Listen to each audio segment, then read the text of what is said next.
ये कहानी है एक देर रात की कैब राइड की, जो एक डरावने मोड़ पर खत्म होती है। चलिए जानते हैं इस कहानी के बारे में, जिसका नाम है सुबह के 3:30 का भूत।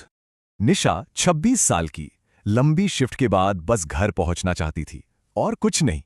पर अजीब बात यह थी कि लगातार तीसरी रात उसे वही ड्राइवर मिला था। तो राइड शुरू हुई और शुरुआत में तो सब कुछ नॉर्मल ही था। ड्राइवर बोला शॉर्टकट है, पर निशा को अब अजीब लगने लगा था। बस यहीं से छोटी छोटी अजीब बातें होने लगीं, एक के बाद एक। निशा कुछ जवाब देती उससे पहले ही फोन बज उठा। कॉल पर थी सना, उसकी दोस्त। बस यही वो पल था जब निशा की हकीकत दो हिस्सों में बंट गई। लाइन कट गई, फोन डेड, और तभी निशा को कुछ याद आया, कुछ बहुत डरावना। उसे याद आई ड्राइवर की पिछली ट्रिप हिस्ट्री और एक पुरानी न्यूज़ हेडलाइन। गाड़ी एक अंधेरे जंगल में घुस चुकी थी और डैशबोर्ड पर घड़ी चमक रही थी।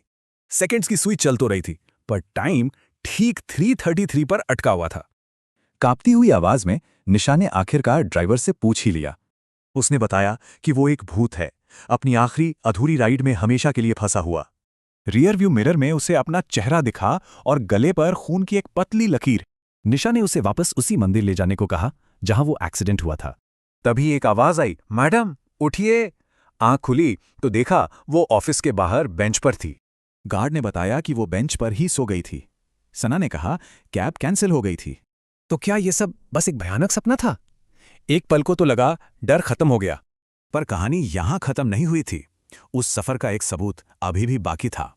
उसने फोन की गैलरी खोली। सबसे ऊपर एक नई तस्वीर थी, कार की पिछली सीट से ली हुई। पर रियर व्यू मिरर में महेश का चेहरा था और वो सीधा कैमरे में देख रहा था। मुंबई कभी सोती नहीं, पर शायद कुछ लोग अपनी आखिरी राइड में हमेशा के लिए फंस जाते हैं।